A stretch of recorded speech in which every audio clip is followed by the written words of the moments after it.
Mi nombre es Irati. Tengo 35 años, y durante 10 de ellos, mi mundo cabía en un apartamento del barrio de Gracia, en Barcelona.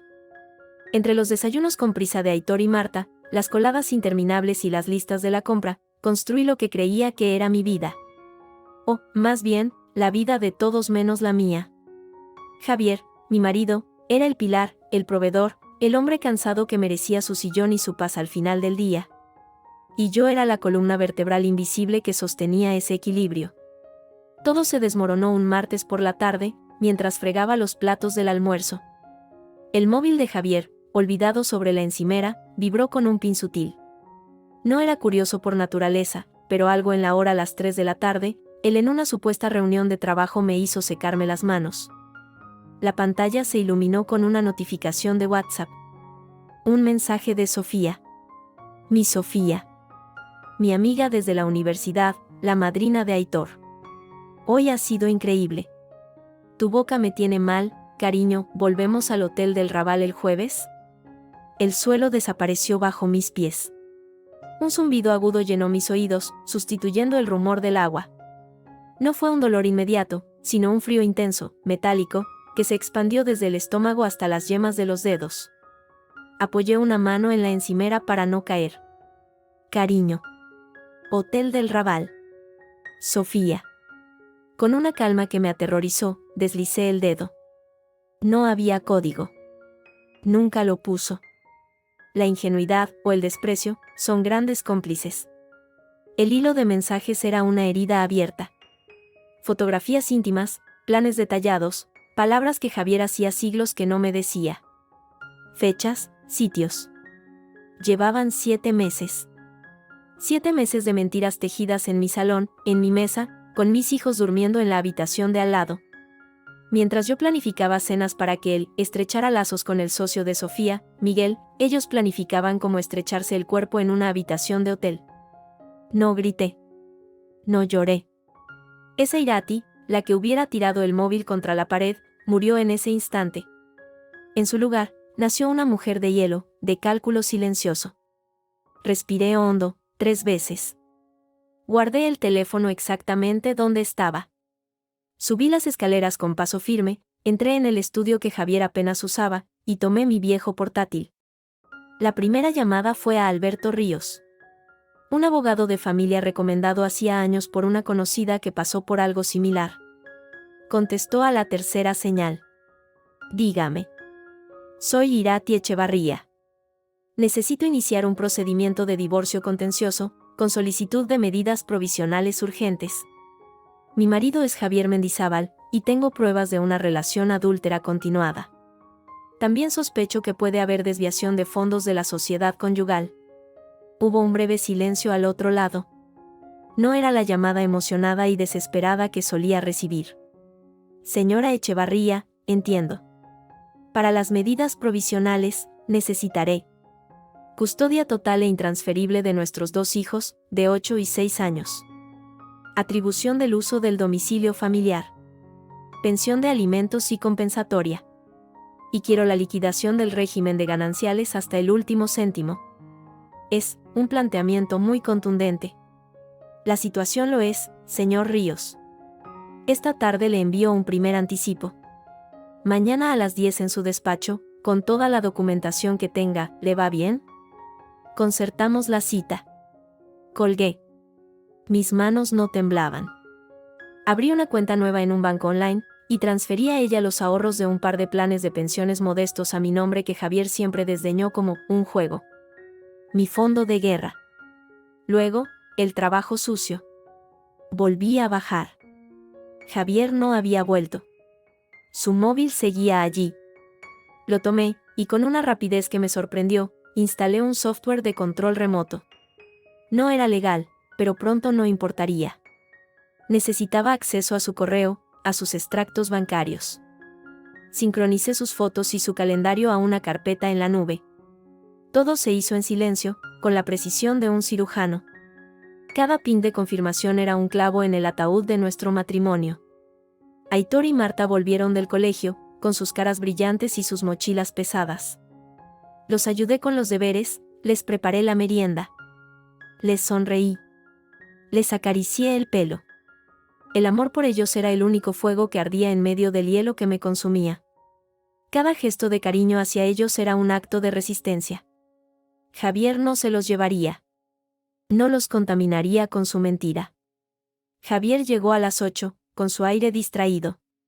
Besó a los niños, me dio un beso fugaz en la mejilla. Olía a colonia barata de hotel, no a la que usaba él. Mi piel se erizó. ¿Todo bien?, preguntó, colgando la chaqueta. Sí. Todo bien. Mi voz sonó normal, incluso cansada. La voz de siempre. ¿Y la reunión? Larga. Un peñazo. Oye, el jueves tengo otra, puede que me retrase. No me esperes a cenar. El jueves. El Hotel del Raval, no te preocupes. Yo daré de cenar a los niños antes. Cenamos. Hablamos de trivialidades. Yo lo observaba, como un entomólogo observa un insecto. Cada risa falsa, cada mirada evasiva hacia su móvil, que revisaba bajo la mesa, me daba más fuerza. Más certeza. Esperé hasta la 1 de la madrugada. Javier roncaba a mi lado, un sonido que de repente me resultó repulsivo. Me levanté, tomé mi móvil y me senté en el salón, a la luz azulada de la pantalla. Abrí Instagram, Facebook, todas esas vitrinas de felicidad falsa que durante años había alimentado con esmero. Fotos en la playa de la Costa Brava, en Navidad, en el bautizo de Marta. Javier y yo, sonriendo, abrazados. La pareja perfecta. La amiga confidente, Sofía, siempre en los comentarios con corazones y emoticonos sonrientes. Qué hermosa familia, qué enhorabuena, sois lo más. Una a una, empecé a borrarlas. No las archivé. Las eliminé. Cada clic en eliminar era un peso que se me caía de los hombros. No había rabia en el gesto, solo una determinación profunda, limpia. No iba a darle a nadie, y mucho menos a él, la narrativa de una ruptura dolorosa y accidentada. Esta ruptura era mi decisión. Mi obra. Al final, mi perfil quedó casi vacío. Unas pocas fotos de los niños, un paisaje de mi querido País Vasco. Nada de Javier. Era como si hubiera desaparecido de mi historia. Lo cual era cierto. La Irati que estuvo casada con él ya no existía. Miré hacia el pasillo oscuro que llevaba al dormitorio. Allí seguía, durmiendo el sueño del traidor. Mi futuro, desde ese instante, no tendría nada que ver con él.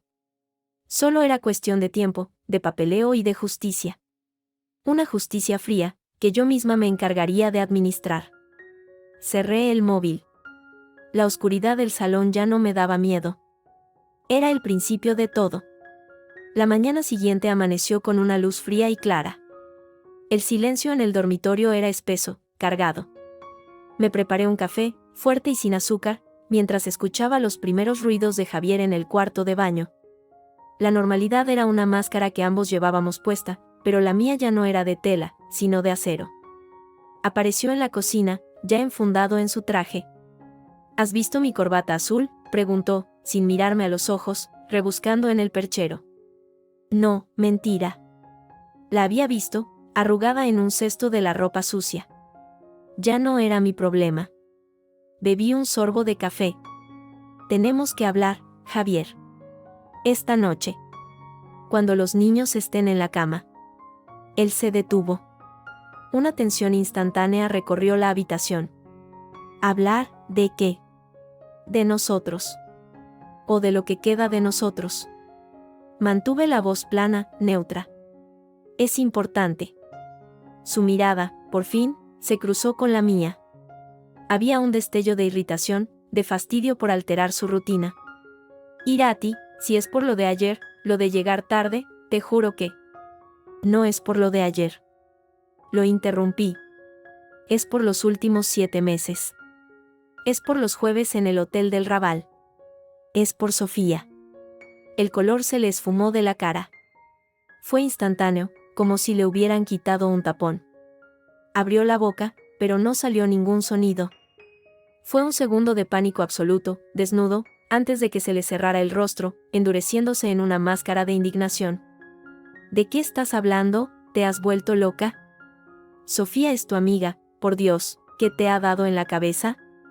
La mentira salió de golpe, torpe, pero con la fuerza de quien está acostumbrado a no ser cuestionado. Ya no sentía nada. Ni dolor, ni ira. Solo un desapego enorme. Saqué mi móvil, abrí la captura de pantalla que había hecho el día anterior, y se la puse delante de los ojos, sin una palabra. Vi cómo sus ojos recorrían las líneas del mensaje, cómo se le contraía la mandíbula. Esto está sacado de contexto, Irati. Es una broma de mal gusto, Sofía y yo. ¿Una broma? Corté de nuevo. Tengo todos los mensajes, Javier. Las fotos. Las reservas de hotel sincronizadas en tu calendario. Los recibos de las cenas que pagaste con nuestra tarjeta común. No es una broma. Es una infidelidad. Larga, premeditada, y con mi mejor amiga. Se derrumbó. No físicamente, sino su fachada. La indignación se desvaneció, dejando paso al miedo y a una rabia impotente. Me has espiado el teléfono. Eso es ilegal, ¿sabes? No vale como prueba. Ya veremos qué dice el juez. Guardé el móvil. He contratado a un abogado. Alberto Ríos. Hoy voy a verle para presentar la demanda de divorcio. Te aconsejo que también contrates a uno. Las medidas provisionales que voy a pedir incluyen la custodia exclusiva de los niños y que tú abandones el domicilio familiar. ¿Estás completamente trastornada? Su voz subió de tono, pero era un grito ahogado, para no alertar a los niños, que desayunaban en la habitación contigua. ¿Echarme de mi casa? ¿Quitarme a mis hijos? No tienes ni un puto duro, Irati, llevas 10 años sin trabajar, ¿con qué vas a mantenerlos? ¿Con qué vas a mantenerte tú? Te hundirás, y te llevarás a los niños por delante, ¿es eso lo que quieres? Aquí estaba. La amenaza económica. El arma que siempre había tenido, y que siempre creyó infalible. Respiré hondo, saboreando el momento. Eso ya no te incumbe, Javier. Es mi problema. Y el de mi abogado. Tu problema será explicarle a tu jefe, y a Hacienda, los movimientos de dinero de los últimos 2 años de la cuenta de la sociedad. Esos que tan descuidadamente gestionabas desde el correo del trabajo. Su rostro pasó del rojo al blanco ceniza. ¿Qué has dicho? Que tienes más de un problema, además de mí. Me levanté, llevando mi taza al fregadero. Hablamos esta noche. O hablas con mi abogado. Tú decides. Se fue sin decir nada más, pálido, con la corbata mal anudada. La puerta de casa se cerró con un portazo sordo. La reunión con Alberto Ríos fue fría y eficiente. Le entregué todo el material, las capturas, los extractos bancarios que ya había empezado a analizar y que mostraban transferencias regulares a una cuenta a nombre de una empresa fantasma, los resúmenes de gastos en restaurantes caros.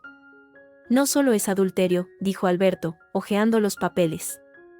Hay indicios de un posible daño patrimonial. Esto fortalece mucho tu posición, Irati. Salí de su despacho con una mezcla de agotamiento y determinación férrea. No había vuelta atrás. El siguiente paso era tangible, físico, deshacerme del nido de la mentira. Busqué en internet y llamé a la primera inmobiliaria de confianza que encontré en el barrio. Hablé con Pablo, el agente. Necesito vender mi piso en Gracia. Lo antes posible. Valoración de urgencia, puedo recibirle esta tarde. Por la tarde, mientras Pablo, un hombre cincuentón y de modales suaves, recorría las habitaciones tomando notas y fotografías, sonó el timbre. Era Carmen, mi suegra. Su expresión era una tormenta de indignación y preocupación mal disimulada. Irati, ¿qué es esta locura? Javier me ha llamado, destrozado. Dice que quieres echarlo de casa, quitarle a los niños. ¿Te has parado a pensar en lo que haces? La invité a pasar. Pablo, discreto, se encerró en la cocina a tomar medidas. Hola, Carmen. Sí, sé lo que hago. Javier te ha contado por qué, supongo. Por una tontería, una sospecha infundada. Carmen siempre había adorado a su hijo, ciegamente. Los hombres tienen sus debilidades, Irati, pero él es un buen padre, un buen proveedor. Romper una familia por una tontería así es egoísta. Piensa en Aitor y Marta. El desgaste de años de sumisión intentó asomar. Respiré. No es una tontería, Carmen. Es una traición. Y no es la primera vez. Solo que esta vez la prueba es innegable. La familia ya está rota. Lo hizo él. Yo solo estoy recogiendo los pedazos para proteger a mis hijos y a mí. Pero como vas a vivir, no tienes oficio ni beneficio. Repitió, como un eco de su hijo, el mismo argumento. Necesitas a Javier. Te está haciendo un favor quedándose. No muerdas la mano que te da de comer, niña. Niña, ya no. Esa palabra me encendió la mecha final. Mi vida, a partir de ahora, es asunto mío, Carmen. Te agradezco la preocupación, pero esta conversación ha terminado. Pablo, llamé, y el agente salió de la cocina. La señora se va. Carmen me miró con una mezcla de incredulidad y odio. Se fue sin despedirse. La puerta se cerró, y un nuevo tipo de silencio, limpio de su presencia opresiva, llenó el hall. Problemas familiares, le dije a Pablo, con un tono que no invitaba a más preguntas. Entendido. El piso está en buen estado. Con el precio de la zona, y si acepta una oferta razonable, podríamos venderlo en un par de meses, tal vez menos. Hágalo. Después de que Pablo se marchara, necesité aire. Salí a la Plaza del Sol, a sentarme en una terraza y tomar un café. El mundo seguía girando, ajeno a mi drama. Gente paseando, turistas, la vida. En ese momento, una voz me llamó. Irati Echevarría, no puede ser. Me volví. Era Lucía. Lucía Ortiz. Una compañera de la Facultad de Bellas Artes, de hace una vida. La recordaba con rastas y vaqueros rotos, llena de proyectos imposibles. Ahora llevaba el pelo corto y canoso, y una sonrisa amplia y genuina. Lucía. Dios mío. Hace siglos. Nos abrazamos. Hablamos de lo de siempre, qué hacías, dónde vivías. Le conté, de forma muy escueta, que estaba en proceso de separación. Ella no hizo preguntas indiscretas, solo asintió con comprensión. Yo llevo 5 años divorciada, dijo, sorbiendo su cortado. Fue un infierno. Pero de las cenizas, a veces, sale algo bueno. Ahora coordino un colectivo, Mujeres al Norte. Es un espacio de encuentro, apoyo legal, talleres de reinserción. Para mujeres que están o han estado donde tú estás ahora. ¿Dónde estuve yo? Mujeres al Norte. El nombre me resonó dentro. Suena necesario. Lo es. Mira, si alguna vez te apetece salir de tu cabeza, o simplemente estar con gente que lo entiende sin que tengas que explicar nada, pásate. Tenemos una reunión los jueves por la tarde. Me pasó una tarjeta. Aquí está la dirección, en el Born. No tienes que llamar. Solo aparece. Guardé la tarjeta como si fuera un salvavidas. Quizá lo era. Lucía pagó su café y se fue, no sin antes darme otro abrazo fuerte. Ánimo, Irati. Tú vales mucho más de lo que crees. Esas palabras me acompañaron de vuelta a casa. A la casa que ya no era un hogar, sino un activo en venta.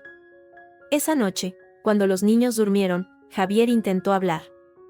Fue un monólogo de justificaciones pobres, no significaba nada, fue un error, de súplicas, no destruyas nuestra familia, y, finalmente, de nuevas amenazas veladas, te arrepentirás de esto. Yo solo escuchaba, sentada en el sofá, mirándolo fijamente. Cuando terminó, exhausto, dije, he contactado con una agencia. El piso se pone a la venta mañana. Mi abogado te enviará la citación a tribunales en los próximos días. Mientras, puedes dormir en el sofá o ir a un hotel. La habitación principal es mía. Su expresión fue de absoluta derrota. No entendía de dónde salía esta mujer, esta versión de piedra de su sumisa esposa. No había por dónde cogerla. Finalmente, sin una palabra, cogió una almohada y una manta del armario, y se tumbó en el sofá del salón. Subí a mi habitación, la que ahora era solo mía. Cerré la puerta. No con llave, pero fue un gesto simbólico poderoso. En el silencio, saqué la tarjeta de Lucía. Jueves por la tarde, justo el día que él solía ir al hotel del Raval. Una pequeña, retorcida satisfacción me recorrió. Quizá el jueves, en lugar de quedarme en casa ahogándome en silencio, tenía un lugar a donde ir. Un lugar llamado Mujeres al Norte. Era un comienzo. La reunión en el despacho de Alberto Ríos olía a café caro y atención contenida. Frente a mí, Javier, con su traje más impecable, y su abogado, un tipo joven y demasiado seguro de sí mismo llamado Dávila. Yo, con un vestido sencillo y un dossier de plástico negro sobre las rodillas. Alberto, a mi lado, era un bloque de calma profesional. Señora Echevarría, comenzó Dávila, con una sonrisa que no llegaba a los ojos, mi cliente desea, por el bien de todos, especialmente de los niños, evitar un divorcio contencioso desagradable. Está dispuesto a ser generoso. Una pensión de alimentos acorde a sus ingresos, un régimen de visitas amplio. Incluso una compensación, a modo de ayuda, para que usted pueda rehacerse. Ayuda. La palabra era un insulto cuidadosamente envuelto. Javier asentía, con una expresión de falsa contrición. Irati, por favor. No hagamos esto más doloroso de lo necesario. Alberto intervino, su voz serena. Generoso sería acordar la custodia exclusiva para mi cliente, el uso del domicilio familiar hasta que los niños sean mayores, y el 70% del patrimonio ganancial, dada la conducta de su cliente y el daño moral y económico causado. Dávila soltó una risa breve. Eso es una fantasía. Con el debido respeto, su cliente carece de ingresos propios. Mi cliente, Javier Mendizábal, es quien sostiene económicamente a la familia. Un juez, ante la perspectiva de privar a los niños de su nivel de vida actual, otorgará una custodia compartida y un reparto equitativo. Quizá incluso favoreciendo a mi cliente como progenitor con mayor solvencia. Miró a Javier, buscando complicidad. Este se enderezó en la silla, recuperando algo de su arrogancia. No quiero pelear, Irati, dijo Javier, pero su tono era el de un ultimátum.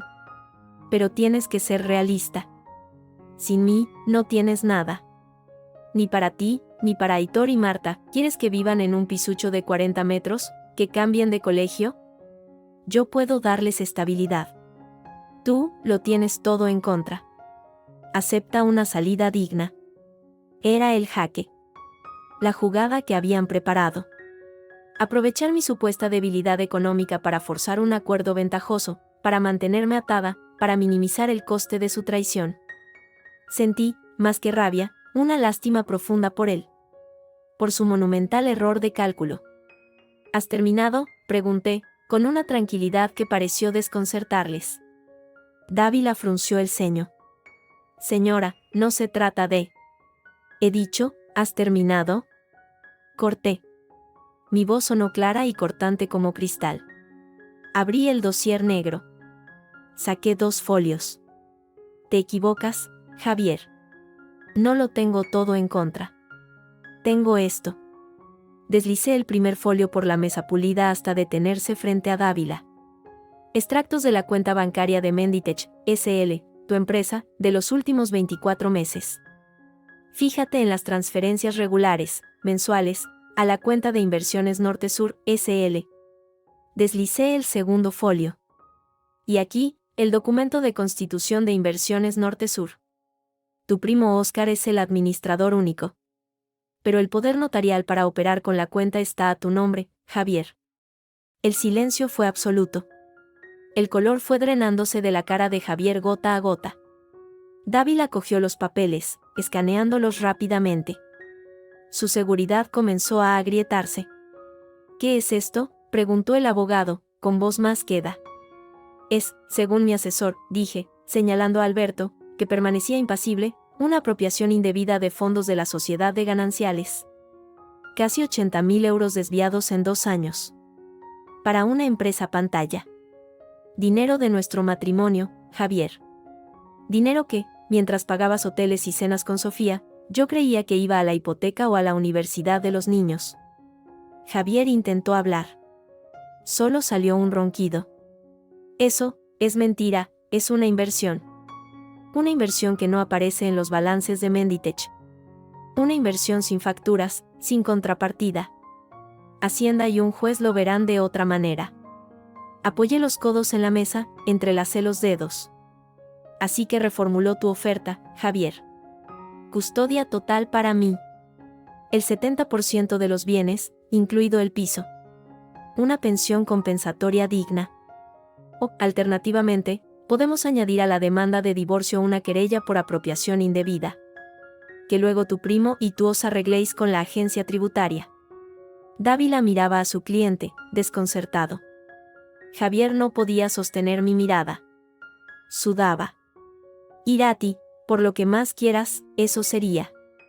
La ruina, la cárcel, quizá. Asentí lentamente. Sí. Lo sería. Tú eliges. Una salida, digna, como tú dices, o la guerra total. Pero en esta guerra, Javier, yo tengo las armas. La reunión terminó 20 minutos después. Dávila, repentinamente humilde, pidió un plazo para estudiar la nueva documentación. Javier salió de la habitación sin decir palabra, derrotado, un fantasma de sí mismo. Ha sido magistral, Irati, dijo Alberto cuando nos quedamos solos. Con esto, el acuerdo está prácticamente cerrado. Cederán. Bien. Me levanté. Las piernas me temblaban ligeramente, la adrenalina empezaba a retirarse. Manténme informada. Necesitaba aire de verdad. No el aire acondicionado de los despachos de abogados. Esa noche era jueves. Recordé la tarjeta de Lucía. Mujeres al norte. Una dirección en el Born. El local era un bajo con grandes ventanales, lleno de plantas y luz tenue. Unas 15 mujeres de edades diversas estaban sentadas en círculo. Algunas con caras cansadas, otras con una determinación feroz en los ojos. Lucía me recibió con un abrazo silencioso y me guió a una silla. No estaba obligada a hablar. Solo a escuchar. Escuché a una mujer contar cómo su ex la acosaba a través de los niños. A otra que había tardado años en denunciar los malos tratos psicológicos. A una chica joven, recién separada, que se sentía perdida.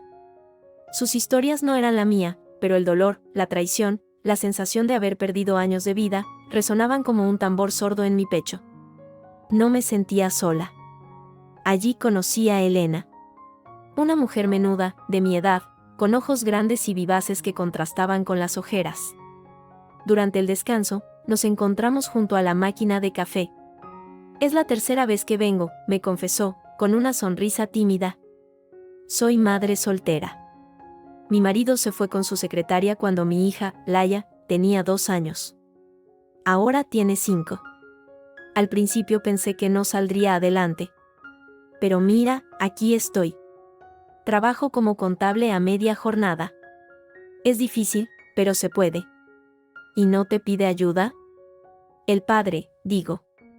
Elena puso los ojos en blanco. Lo justo para la pensión. Y siempre tarde. Pero aprendes. Aprendes a estirar cada euro, a pedir ayuda cuando la necesitas, como aquí. Y sobre todo, aprendes que eres más fuerte de lo que creías. Me miró fijamente. Por tu cara, tú también estás empezando a aprenderlo, ¿verdad? Asentí. No podía hablar. Sentí un nudo en la garganta, pero no de tristeza, sino de un reconocimiento profundo. Ella me entendía sin necesidad de explicaciones. Intercambiamos números de teléfono. Salí del local 1 hora después. La noche de Barcelona era fresca. Por primera vez en semanas, no me sentía aplastada por el peso del futuro. Había un camino. Áspero, pero camino al fin. Caminé hacia la parada del autobús, con la cabeza más ligera. Fue entonces cuando lo vi. Un hombre alto, con gabardina, apoyado en un faro justo enfrente de la puerta del local. No era un rostro conocido. Pero cuando sus ojos se encontraron con los míos, hubo un reconocimiento instantáneo, cargado de dolor y de una rabia contenida que me resultó espejo de la mía propia. Era Miguel. El marido de Sofía. Se acercó lentamente. No parecía agresivo, solo devastado. Irati, dijo, con voz ronca. Sé quién eres. y supongo que ya sabes quién soy yo. Me quedé helada, mirándolo. ¿Qué hacía aquí? ¿Me había seguido? ¿Quería venganza, complicidad, llorar juntos? Miguel, logré decir. Lo siento. De verdad. Él cerró los ojos un instante, como si las palabras le dolieran. Yo también lo siento. Por los dos. Abrió los ojos. No había lágrimas, solo un cansancio infinito. No vine a buscarte. Vine aquí porque una amiga me dijo que este sitio era bueno para gente como nosotros. Para los que han sido traicionados. No sabía que tú vendrías.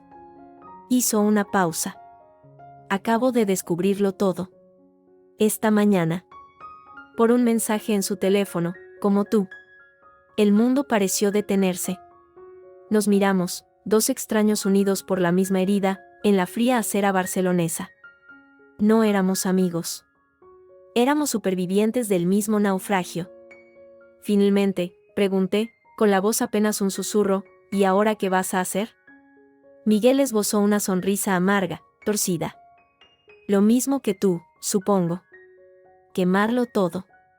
Luego, su expresión cambió, se volvió más urgente. Oye, Irati. Hay algo. Algo que encontré, además de los mensajes. En los papeles de Sofía. Algo sobre Javier. Algo, gordo. Y creo que a ti te interesa más que a mí. El aire que había respirado con alivio minutos antes se volvió eléctrico. ¿El qué?, pregunté, sintiendo como el corazón me latía con fuerza contra el pecho. No aquí, dijo, mirando alrededor. ¿Tomamos un café? Mañana.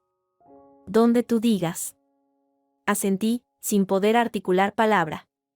Miguel asintió también, con un gesto de complicidad forjada en el dolor, y se alejó calle abajo, hundiéndose en la noche. Yo me quedé allí, en la parada del bus, temblando. La batalla con Javier no había terminado. Y, al parecer, acababa de conseguir un inesperado, y probablemente peligroso, aliado. El juzgado olía a polvo, a madera vieja y a miedo.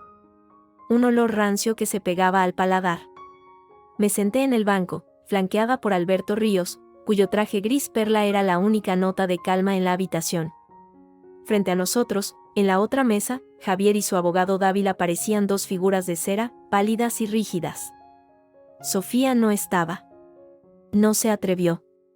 Detrás, en las escasas butacas para el público, solo estaban Carmen, con los labios apretados en una línea de odio, y Miguel, sentado solo al fondo, con una expresión impasible que lo cubría todo como un caparazón.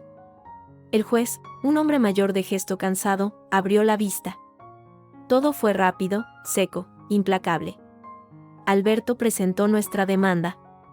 Habló de la unión matrimonial rota por infidelidad continuada, de abandono del hogar emocional, de la conveniencia de la custodia monoparental para la estabilidad de los menores.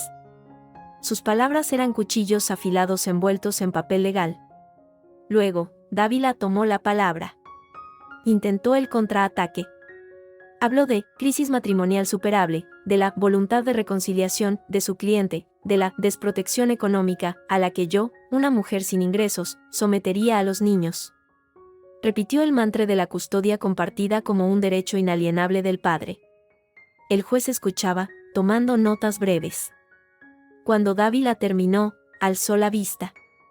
Señor Mendizábal, ¿mantiene que niega los hechos de infidelidad que alega su esposa? Javier se aclaró la garganta. Señoría, fueron errores. Momentos de debilidad. Pero nunca dejé de querer a mi familia. Todo es exagerado. Mi mujer está, confundida, llena de rencor. Fue entonces cuando Alberto se levantó. Con el permiso de su señoría, no se trata de rencores, sino de pruebas. Y comenzó el desfile. Las capturas de pantalla de los mensajes íntimos, proyectadas en una pantalla. Las facturas de hotel a nombre de Javier Mendizábal y Sofía Guerrero. Los extractos bancarios con gastos en restaurantes caros coincidentes con esas fechas. Cada documento era un martillazo. Veía a Javier encogerse en su silla. A Carmen, detrás, con el rostro descompuesto. Además, continuó Alberto, con voz clara, la actitud del demandado no se limita a la esfera personal, sino que afecta al patrimonio familiar común, lo que evidencia un claro menosprecio a sus obligaciones conyugales y una conducta económica lesiva. Y sacó el arma definitiva. Los extractos de Menditec y los documentos de inversiones norte-sur. La desviación de fondos. Dávila intentó objetar, hablar de inversiones fallidas, pero su voz sonaba hueca, desesperada. El juez examinó los papeles con detenimiento. Luego miró a Javier. «Señor Mendizábal, ¿reconoce estos movimientos?» Javier tragó saliva. «Son operaciones empresariales. Arriesgadas, tal vez, pero ¿con facturación, con contrato, declaradas a Hacienda?» Lo interrumpió el juez, secamente. Javier no supo responder. Solo bajó la cabeza. Aquel gesto fue su sentencia, mucho antes de que se pronunciara. No fue necesario más. El juez dio la palabra a los trabajadores sociales, cuyo informe, tras entrevistarnos a todos, era demoledor para Javier. Hablaban de su actitud evasiva, de su escasa implicación en la rutina de los niños, frente a mi vinculación emocional sólida y responsable. De cómo Aitor, de 8 años, había expresado en la entrevista que papá siempre estaba enfadado o con el móvil. La vista se cerró en menos de una hora. La sentencia llegó por correo certificado una semana después. Un sobre marrón que tembló en mis manos al abrirlo. Las palabras bailaban ante mis ojos: acuerdo la custodia exclusiva y el cuidado directo de los menores a favor de doña Irati Echevarría, se atribuye a la madre el uso del domicilio familiar, se fija una pensión de alimentos, se condena al demandado a abonar a la demandante el 70% del patrimonio neto de la sociedad de gananciales, dada la conducta gravemente culpable y el daño económico constatado. Lo había ganado. Todo. Leí el porcentaje una y otra vez. El 70%. La justicia, fría e implacable, había mirado los hechos y me había dado la razón. No hubo alegría, solo un alivio profundo, como el de respirar tras haber estado mucho tiempo bajo el agua.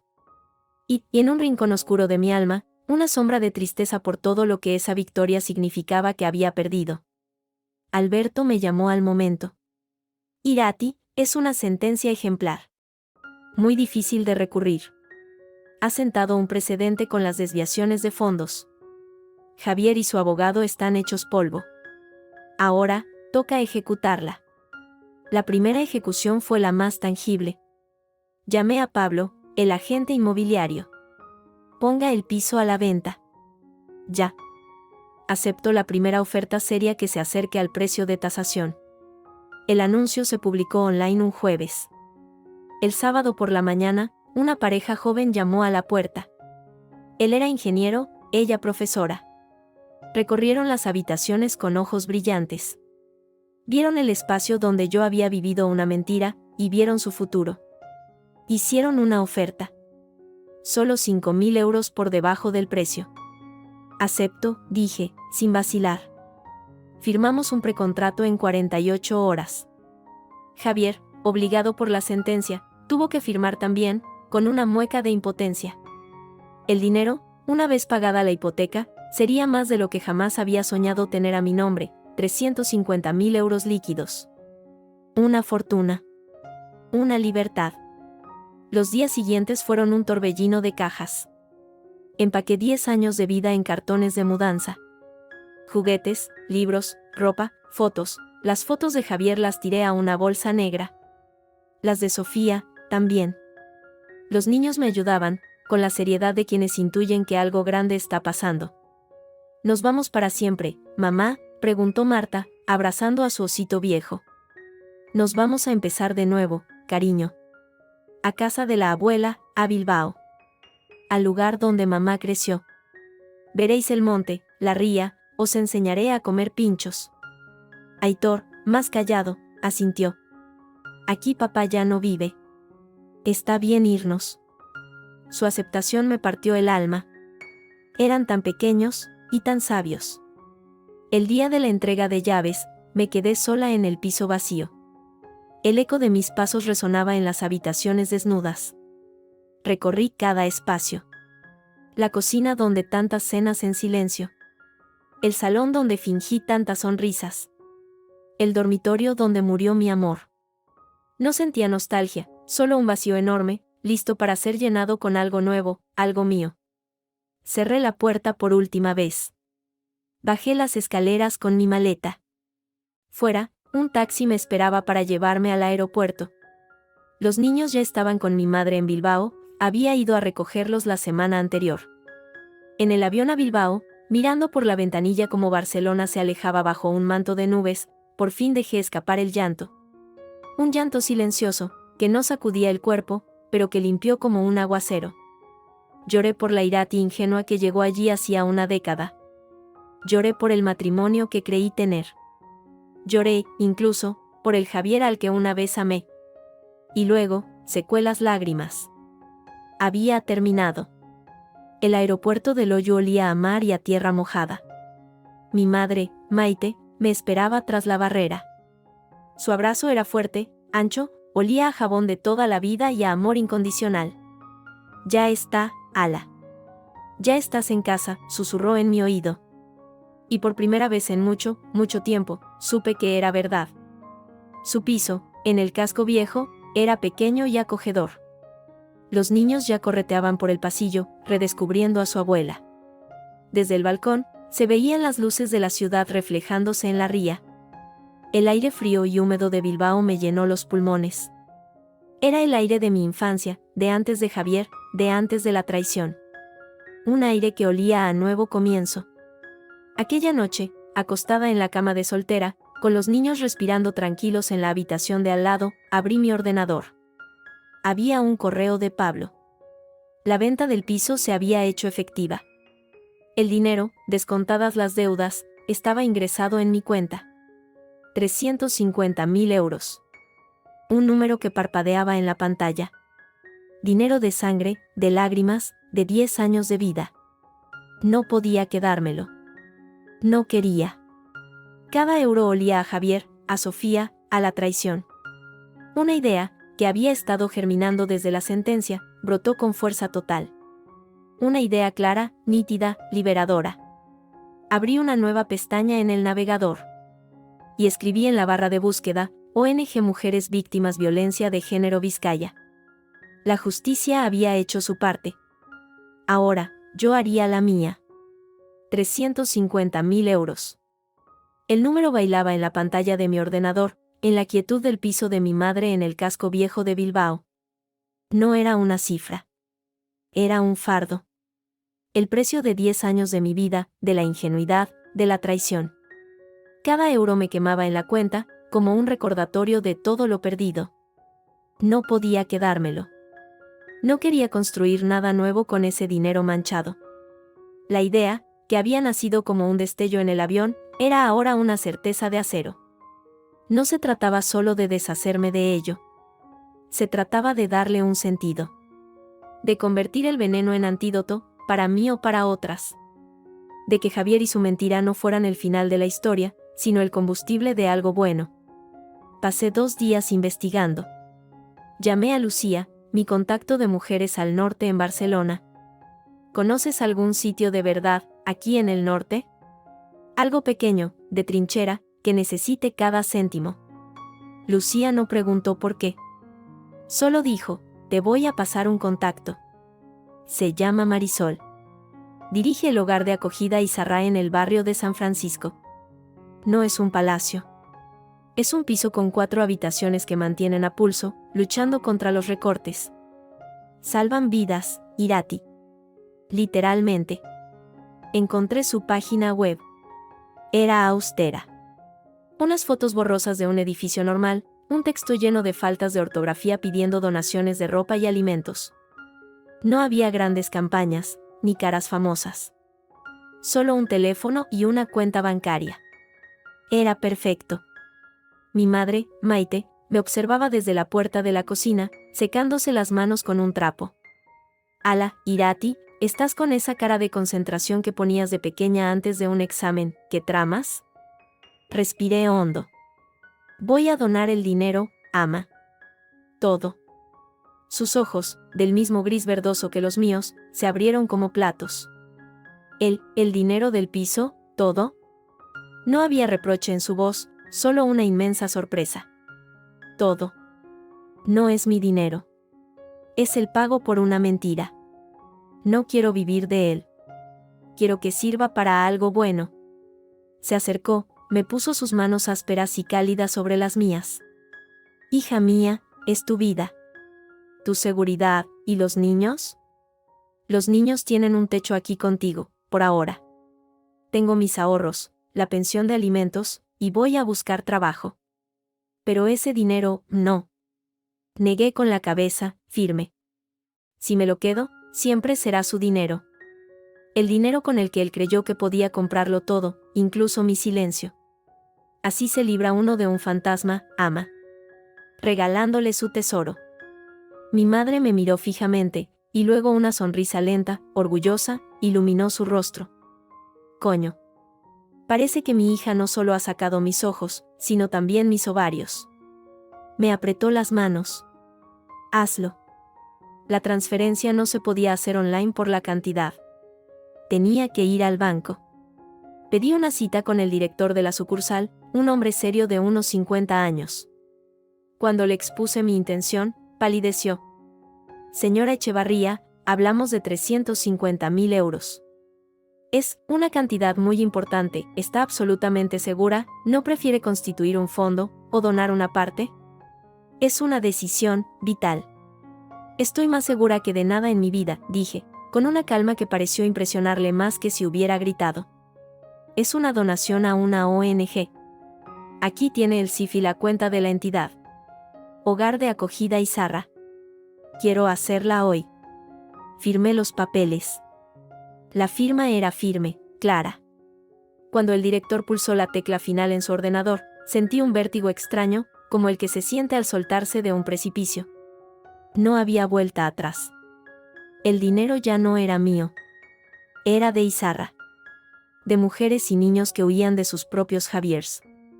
Hecho, dijo el hombre, todavía con cara de incredulidad. El ingreso se hará efectivo en 24 a 48 horas. Recibirá un justificante. Gracias. Salí del banco. La lluvia fina de Bilbao me dio en la cara, fresca, limpia. Respiré hondo. No me sentía más pobre. Me sentía ingrávida. Libre. La noticia, como todo hoy en día, se propagó a la velocidad de un virus. No sé cómo. Quizá una de las empleadas del banco. Quizá el propio director, conmocionado, se lo contó a alguien. El caso es que al día siguiente, mi móvil estalló. Primero fue un mensaje de un número desconocido. Eres una loca de mierda. Devuelve el dinero. Luego otro. Esa plata es de mi hijo. Te vamos a denunciar. Carmen. No hacía falta ser detective. Ignoré los mensajes. Bloqueé el número. Pero no podía bloquear todo. A la tarde, mi madre contestó el teléfono fijo. Su cara se ensombreció al instante. Carmen. No, no está. Y aunque lo estuviera, no quiere hablar contigo, ¿qué el que le has dicho? Pues que se vaya a freír espárragos, Carmen. Y no llames más a esta casa, o llamo yo a la Guardia Civil. Colgó de un golpe. La muy bruja, resopló. Dice que le has robado el futuro a su hijo. Que es dinero de la familia. Que vas a pagar por ello. Javier no llamó. Para entonces, su propio mundo se estaba desmoronando. Lo supe por un correo de Alberto, mi abogado. Menditech ha iniciado un ERE. Parece que sin los fondos desviados, la empresa no es viable. Javier Mendizábal ha sido despedido. Parece que la noticia de la donación le ha llegado y ha sido la gota que ha colmado el vaso. Ten cuidado, Irati. Ten cuidado. Las palabras resonaron en mí. Pero el miedo ya no tenía sitio. Lo había donado, junto con el dinero. 2 días después, decidí ir personalmente al hogar Izarra. Quería verlo. Quería, de algún modo, tocar con la mano el bien que ese dinero haría. Era un edificio modesto, de 3 plantas, en una calle tranquila. La lluvia había cesado, dejando un cielo bajo y plomizo. Al acercarme a la puerta, una figura surgió de detrás de un contenedor de reciclaje. Era Carmen. Parecía haber envejecido 10 años en una semana. El pelo greñudo, la mirada inyectada en sangre. Ahí estás, ladrona, puta egoísta. Su grito desgarró la calle tranquila. Se abalanzó sobre mí, pero se detuvo a 1 metro, temblando de rabia. ¿Cómo te atreves? ¿Cómo te atreves a tirar el dinero de mi hijo? Ese dinero era de los nietos, de Aitor y Marta. La miré, sin apartarme. No era su dinero. Era dinero de la sociedad conyugal. Y la justicia me lo dio a mí.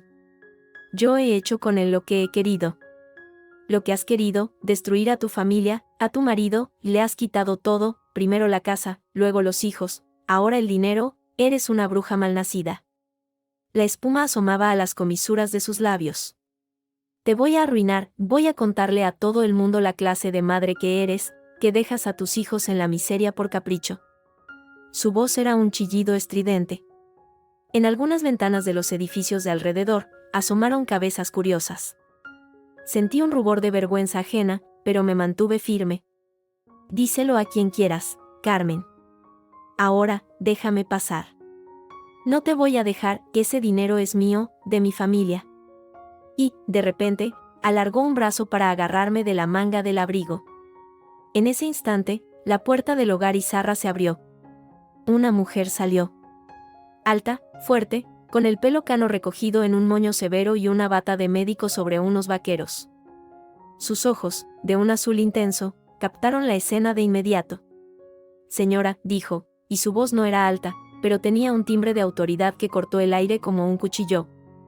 Su mano, grande y con nudillos marcados, se cerró con suavidad pero firmeza alrededor de la muñeca de Carmen. Suelte. Ahora. Carmen, sorprendida, soltó mi manga. ¿Y usted quién es? Esto no es de su incumbencia. Soy Marisol. Y esto es mi casa. La casa de mujeres que no quieren ser agarradas en la calle por nadie. Su mirada no se apartó de la de Carmen. Irati es bienvenida aquí. Usted no. Así que le sugiero que se vaya por donde ha venido, tranquila, antes de que llame a la policía municipal. Le aseguro que les conozco, y vienen rápido cuando los llamo. Carmen abrió y cerró la boca, mirando a Marisol, luego a mí, luego a la puerta abierta del centro. En el umbral, asomada, había una chica joven con un ojo morado, que observaba la escena con los ojos muy abiertos. Algo se quebró en la furia de Carmen. Quizá fue la realidad, tangible, de ese otro mundo de dolor al que su hijo había contribuido. Quizá fue la autoridad absoluta en la mirada de Marisol. Farfulló algo ininteligible, me lanzó una última mirada de odio puro, y se alejó calle abajo, tambaleándose. Marisol soltó un suspiro y me miró. Tú debes ser Irati. Lucía me dijo que podías pasar. Aunque no esperaba el número de teatro en la puerta. Su tono no era de reproche, sino de una familiaridad cansada, como si las escenas así fueran el pan de cada día. Lo siento, yo. No tienes nada que sentir. Vamos dentro, que hace frío. Me hizo pasar. El interior era modesto pero limpio, acogedor. Olía a lejía y a estofado. En el salón, unas cuantas mujeres y niños miraban la tele. Me sentí observada, pero no con hostilidad, sino con una curiosidad tímida.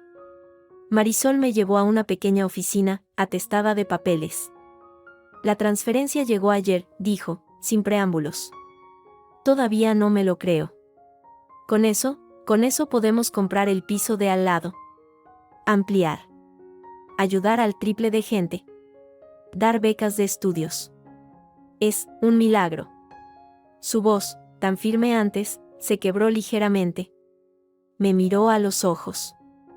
¿Por qué? ¿Por qué tanto, y todo de una vez? Le conté. Todo. Javier, Sofía, el divorcio, el dinero manchado. No me emocioné.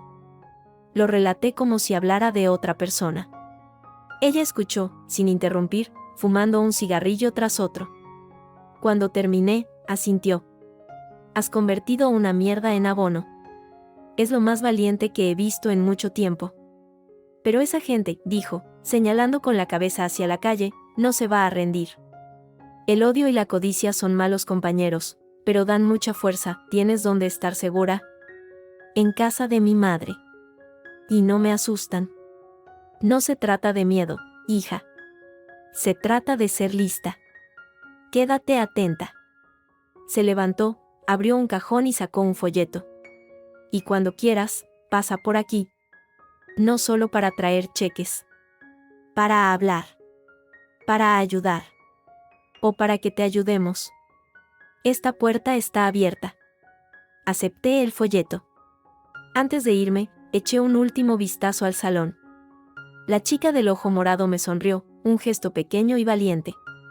En ese momento, supe, sin lugar a dudas, que había tomado la decisión correcta.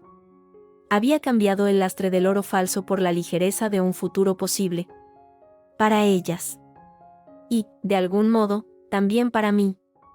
Al salir, la calle estaba vacía. La lluvia había limpiado el aire. Saqué el móvil. Había una sola notificación. Un mensaje de Javier. No lo abrí. Lo borré. Miré hacia arriba, al cielo gris de Bilbao, y por primera vez en mucho tiempo, respiré como si el aire, de verdad, me perteneciera. La guerra, sin embargo, intuía que no había terminado. Solo había cambiado de campo de batalla. La paz en el piso de mi madre era un bien preciado y frágil. Los niños se adaptaban a Bilbao, a su nuevo colegio, a los paseos por la ría con la abuela Maite. Yo empezaba a respirar, a creer que lo peor había pasado. El dinero se había ido, convertido en hormigón y esperanza para el hogar Izarra. La sentencia era firme. Javier estaba desempleado, hundido. Creí, ingenuamente, que se rendiría. Me equivoqué. Fue un martes por la tarde, gris y lluvioso. Aitor y Marta estaban en la cocina haciendo los deberes. Yo ordenaba papeles en el salón cuando oímos unos golpes fuertes, insistentes, en la puerta. No era el timbre. Era el puño. El corazón me dio un vuelco. Antes de que pudiera reaccionar, oí la voz de mi madre, áspera, desde la cocina. ¿Quién será a estas horas? No abras, ama, dije, poniéndome de pie. Pero ella ya se acercaba, secándose las manos en el delantal. Los golpes redoblaron. Irati, abre, joder, sé que estás ahí. La voz de Javier, ronca, desencajada, atravesó la madera. Los niños levantaron la cabeza, con los ojos como platos. Es papá, susurró Marta, con un hilo de voz. Mi madre me miró, alarmada. Llama a la policía, hija. Negué con la cabeza. No, no aún. Esto tenía que terminar. Y tenía que terminar ahora, de una vez. Quédate con los niños. En la cocina. Cierra la puerta. Irati. Por favor, ama.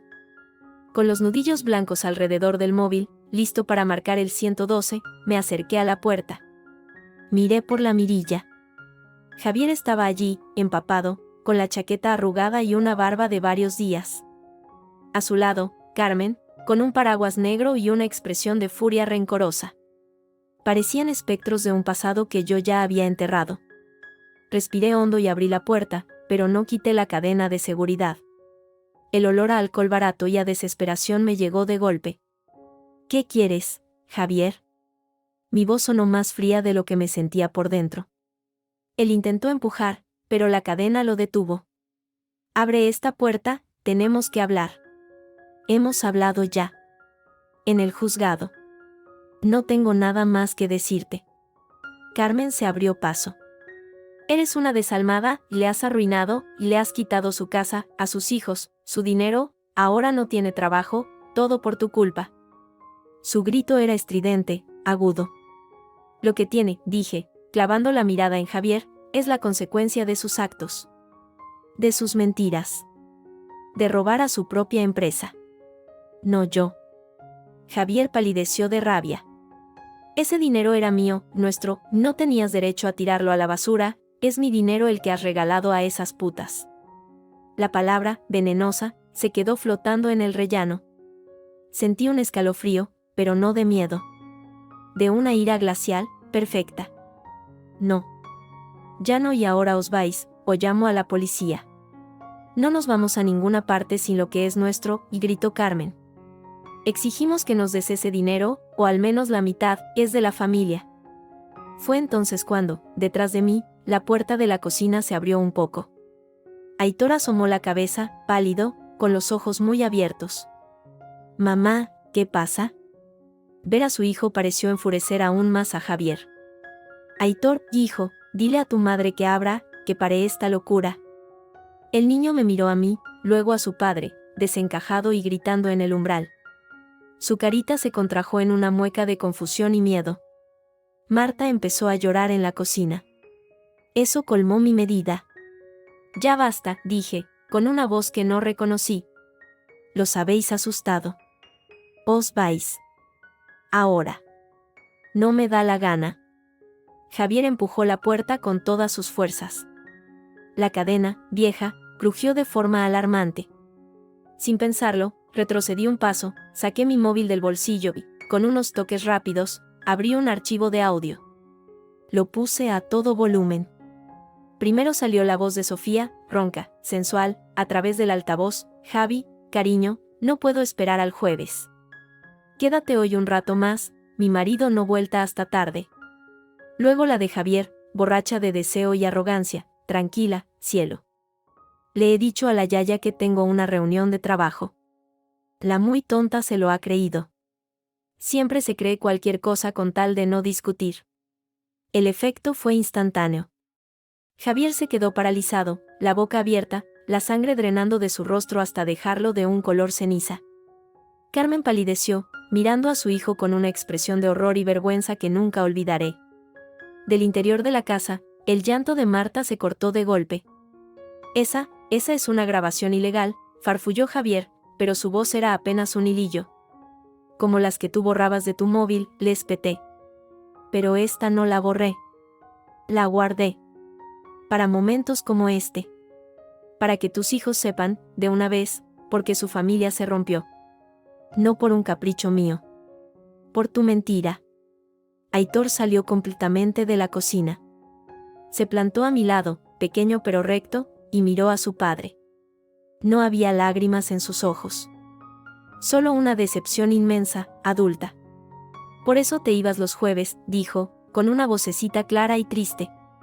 Por eso mamá lloraba. Esa frase, venida de su hijo de 8 años, fue el golpe de gracia. La rabia de Javier, frustrada, humillada, estalló en una dirección inesperada. Con un gruñido animal, se lanzó no contra la puerta, sino contra el pequeño arco de ladrillo que enmarcaba la entrada al piso de mi madre. Empezó a golpear la moldura de madera con el lado de la mano, a patalear contra la pared.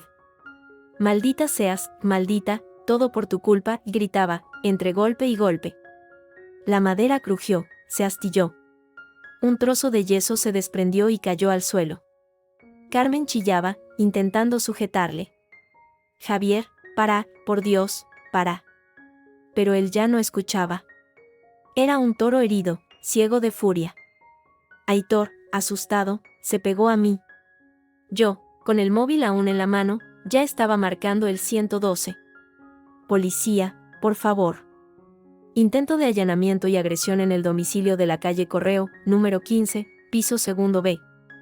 El agresor está intentando derribar la puerta. Es mi exmarido. Tiene antecedentes. Vengan rápido, por favor. Javier, al oírme, giró hacia mí su rostro descompuesto. Su mirada era la de un extraño, llena de un odio puro. ¿Vas a pagar por esto, puta? Te voy a... No pudo terminar la frase. Aitor, de un salto, se interpuso entre él y yo, con sus brazos en cruz. No le hagas daño a mi mamá, y gritó, con una valentía que me partió el alma. La imagen de su hijo, defendiéndome de él, lo paralizó por un segundo. Fue un segundo de confusión absoluta, de ver el monstruo en el que se había convertido reflejado en los ojos aterrorizados de su propio hijo. Ese segundo de duda fue suficiente. Abajo, en la calle, se oyeron sirenas. Primero lejanas, luego cada vez más fuertes, hasta estacionarse justo frente al portal. Carmen agarró a Javier del brazo, con fuerza desesperada. Javier, los polis, vámonos, ahora. Él se resistió, mirándome a mí, luego a Aitor, luego a la puerta maltrecha. La rabia se desvaneció, dejando paso a un vacío espantoso, a la comprensión total de su derrota. Con un último gruñido, se dejó arrastrar por su madre. Sus pasos bajando las escaleras sonaron como los de un animal herido. Yo me desplomé contra el marco de la puerta, abrazando a Aitor, que temblaba como un flan. Marta salió corriendo de la cocina y se abrazó a mis piernas, llorando. Mi madre nos rodeó a los tres con sus brazos, susurrando palabras tranquilizadoras que ni ella misma debía de creerse. Minutos después, 2 agentes de la Ertzaintza llamaban a la puerta. Les hicimos pasar, les mostramos los destrozos en el marco, la puerta a punto de ceder. Les conté, de forma telegráfica, la historia, el divorcio, la donación, la llegada de mi exmarido. Les mostré la orden de alejamiento que, por suerte, estaba incluida en las medidas provisionales de la sentencia, y que Javier acababa de violar flagrantemente. Uno de los agentes, un hombre joven con cara de pocos amigos, anotaba todo con gravedad. El otro, más veterano, se agachó frente a Aitor. «¿Y tú, campeón, estás bien? Has sido muy valiente». Aitor asintió, pero se aferró más a mí. Papá estaba muy enfadado. «No te preocupes. No va a volver a molestarte», dijo el agente, y su tono era tan seguro que hasta yo le creí por un momento. Salieron a tomar declaraciones a los vecinos, que habían oído los gritos y los golpes. Mientras, mi madre, con una determinación feroz, llamó a un cerrajero de urgencias. «Ponga una puerta nueva. De las buenas. De seguridad. Y cámbieme la cerradura. Hoy mismo». Mientras esperábamos al cerrajero, sentadas las tres en el sofá, Aitor, todavía pálido, me miró.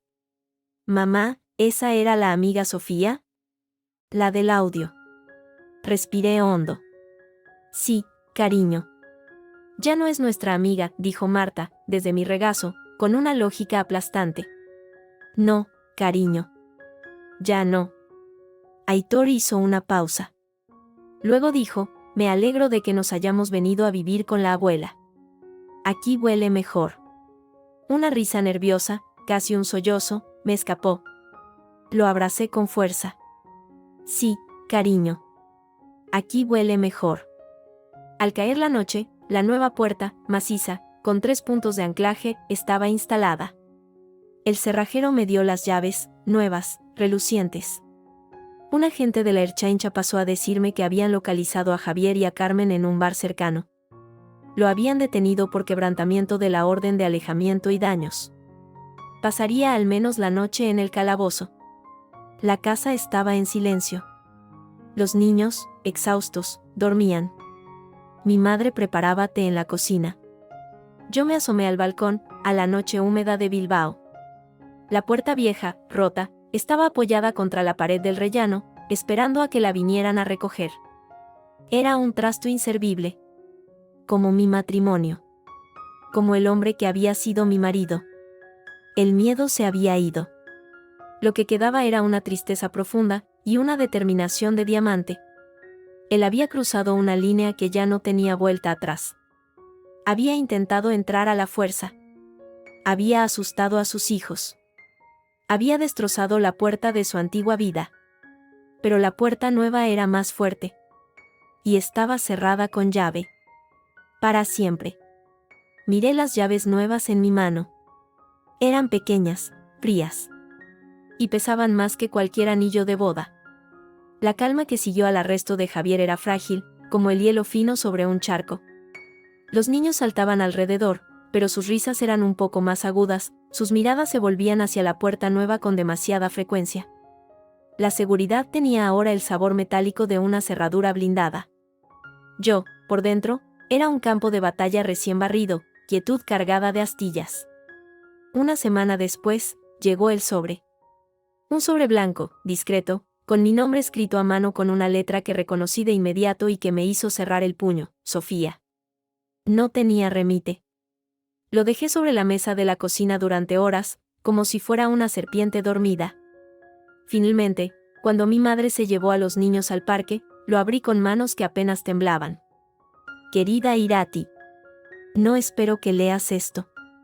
Y si lo haces, no espero tu perdón. No lo merezco. Escribo porque necesito sacar esto de mí, porque el peso de la mentira me está ahogando, y porque, en medio de toda esta mierda, creo que hay cosas que debes saber.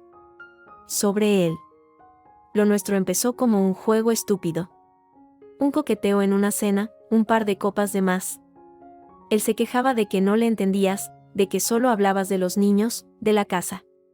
Yo me sentía vieja, invisible. Fue un error. Y luego se convirtió en un hábito. Y luego, en una adicción egoísta y cobarde. Te juro que, al principio, creí que era amor. Él me decía que estaba atrapado, que contigo era como un mueble más de la casa, que solo conmigo se sentía vivo. Me comí el cuento, Irati. Como una idiota. Porque cuando le dije que estaba embarazada, todo cambió. Se asustó. No era el miedo de un hombre preocupado, sino el pánico de alguien a quien pillan robando. Me dijo que no era el momento, que arruinaría a todas las familias, que tú nunca podrías saberlo. Me presionó. Día tras día. Me dijo que, si lo tenía, se acababa todo. Que no me apoyaría. Que quedaría como una loca obsesionada. Yo, débil, asustada, acabé cediendo. Fui a una clínica en Badalona. Él pagó en efectivo. No vino conmigo. Me mandó un mensaje, gracias por ser razonable. Te quiero. Fue la mayor mentira de todas. Después de eso, algo se rompió. En mí y en lo nuestro. Empezó a distanciarse, a poner excusas. Creo que le daba asco verme, porque le recordaba lo que había hecho. Lo que le había hecho hacer. Cuando supe que tú lo habías descubierto, sentí alivio. Y un odio hacia mí misma que no te puedes imaginar. Miguel lo sabe todo ahora. Se ha ido. Y me lo merezco. Javier también me ha dejado, por supuesto. Está acorralado y solo me ve como otro problema. Así que al final, me he quedado sin nada. Como tú. Solo que yo me lo he buscado. No escribo para que sientas lástima. Escribo para decirte que lo siento, de verdad. Desde el fondo de mi alma podrida.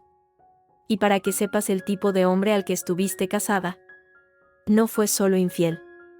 Fue cruel. Fue un cobarde. Y es capaz de cualquier cosa con tal de salvarse. Cuídate mucho, Irati. Y cuida de esos niños maravillosos. Ojalá un día pueda mirarte a los ojos sin querer morirme.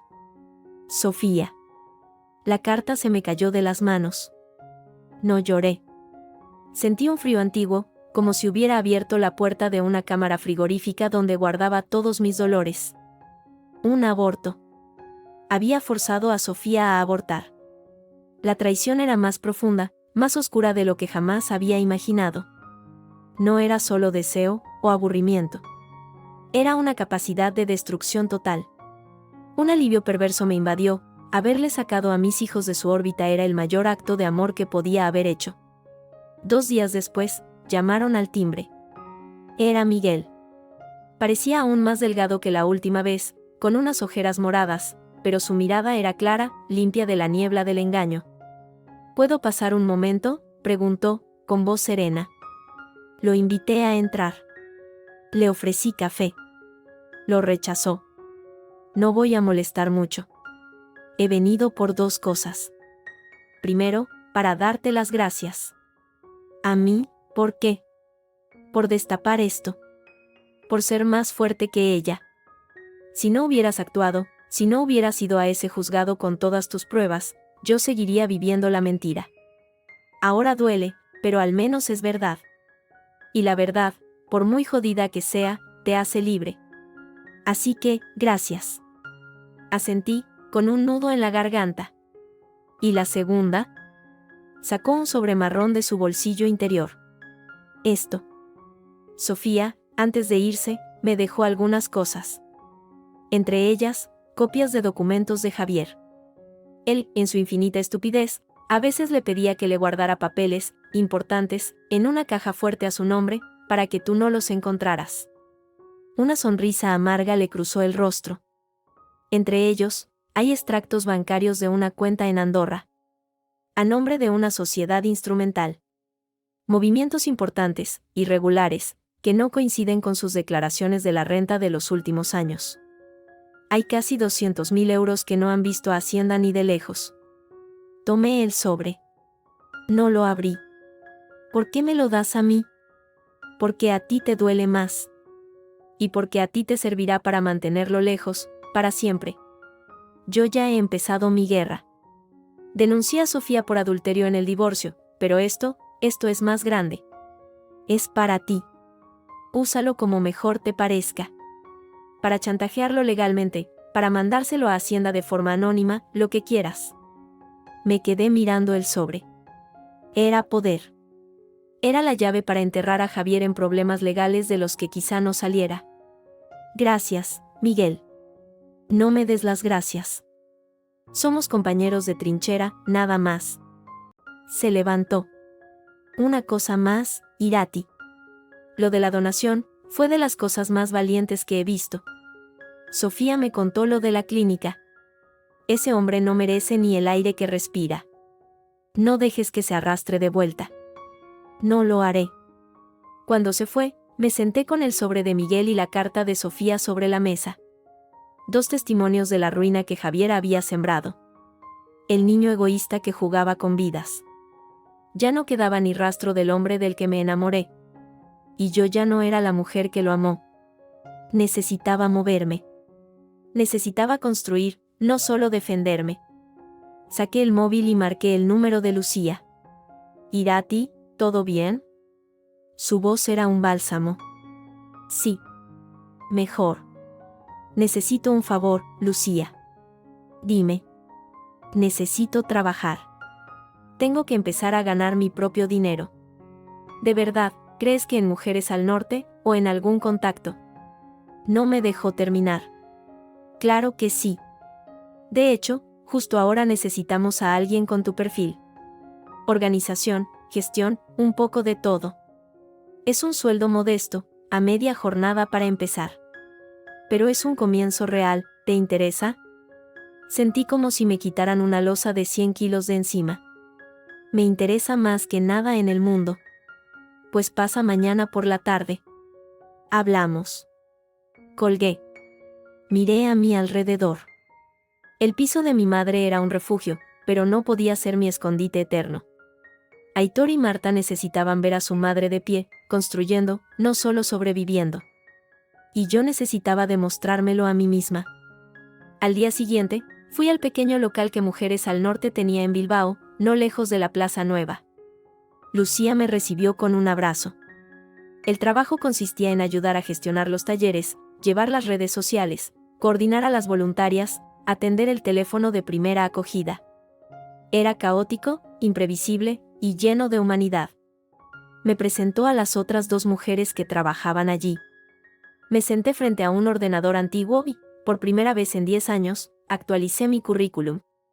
Mis dedos volaban sobre el teclado, torpes al principio, luego con más seguridad. No estaba poniendo títulos impresionantes, estaba escribiendo mi declaración de independencia. Esa noche, mientras los niños dormían, abrí el sobre de Miguel.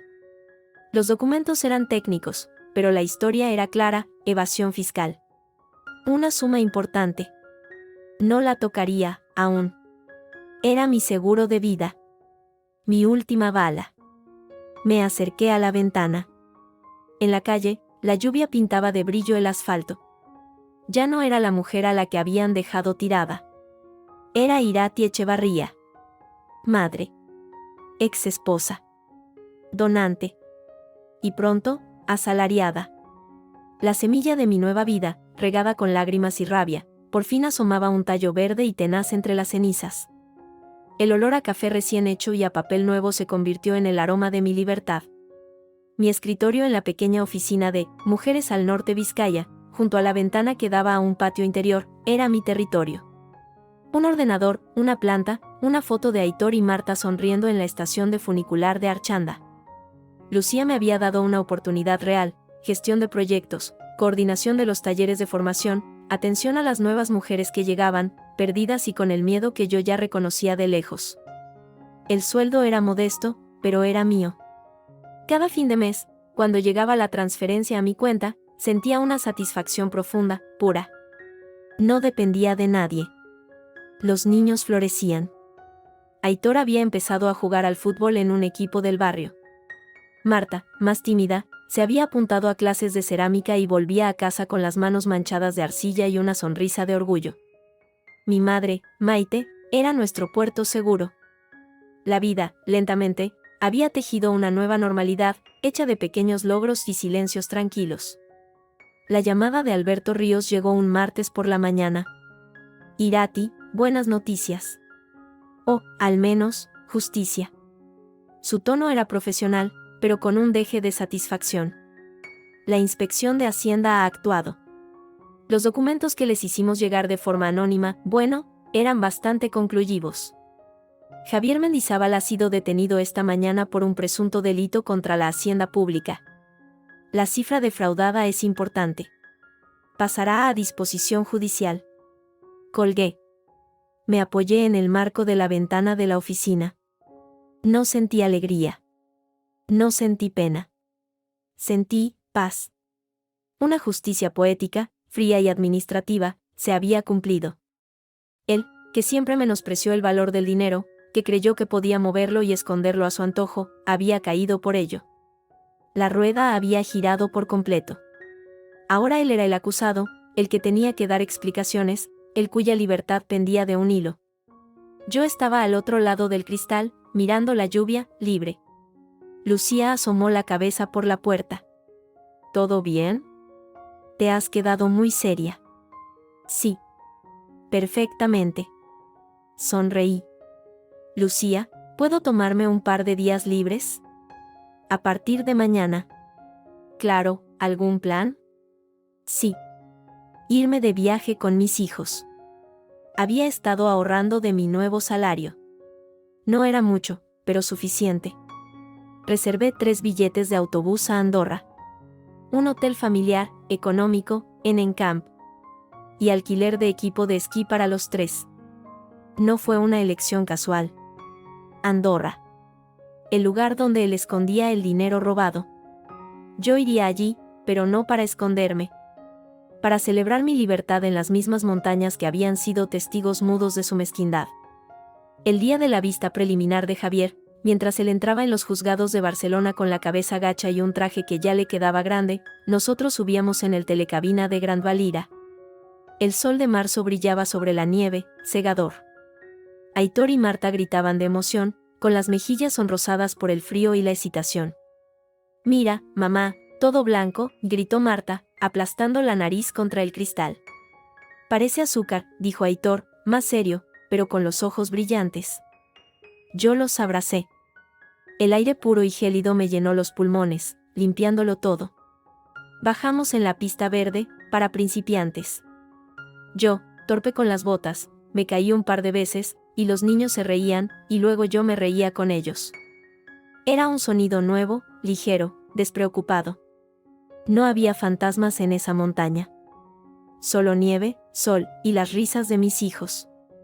Después de un día agotador y glorioso, volvimos al hotel. Los niños, muertos de cansancio, se durmieron casi al instante. Yo me quedé en la pequeña terraza, envuelta en un jersey, mirando las luces de las estaciones de esquí titilando en la ladera de la montaña. La paz era absoluta. Entonces, vibró mi móvil. Un número desconocido. Pero lo sabía. Lo supe en el acto. Un escalofrío, el último, me recorrió la espalda. Lo abrí. Era un mensaje largo. Lleno de autocompasión, de reproches velados, de una desesperación que pretendía ser un grito de auxilio. Irati, por favor. Esto ha ido demasiado lejos. Estoy perdido. Me han detenido, puedo ir a la cárcel. Tú ganaste. Lo tienes todo, ¿no puedes tener un poco de piedad? Por lo que fuimos. Por los niños. No me dejes pudrirme aquí. Una palabra tuya al juez, diciendo que no quiere seguir con la denuncia. Podemos arreglar esto. Podemos hablar. Por favor. Te lo suplico. Lo leí 2 veces. La manipulación última, el intento desesperado. No hubo duda, ni un segundo de vacilación. La mujer que una vez hubiera podido ceder, ya no existía. Mis dedos se movieron sobre la pantalla, firmes, rápidos. No escribí un discurso. No puse insultos. Encontré, en el fondo de mí, la única verdad que podía dejarlo hecho añicos. La verdad que Sofía me había dado, y que era mi arma más letal, porque no era mía, sino de su propia maldad. Le respondí con una sola línea, clara, cortante como el filo de un cuchillo en la nieve. Pregúntaselo al niño que no nació de Sofía. A ver si él te perdona. Y luego, bloqueé el número. Para siempre. Imaginé, al otro lado, en alguna sala fría o en algún rincón de su nueva y miserable realidad, su cara al leerlo. El espanto. El reconocimiento final. La comprensión de que yo lo sabía todo, y de que no había grieta por donde colarse, ni rastro de la mujer a la que una vez pudo controlar. Apagué el móvil. Entré en la habitación. Aitor y Marta dormían profundamente, en paz. Los besé en la frente. Me quité la ropa, me metí en la cama y me arropé. A través de la ventana, se veían las estrellas, brillantes y frías sobre los Pirineos. Mañana había más nieve. Y más pendientes que bajar. Juntos. Al fin, mi vida era mía. Y el silencio, por primera vez en 10 años, era dulce.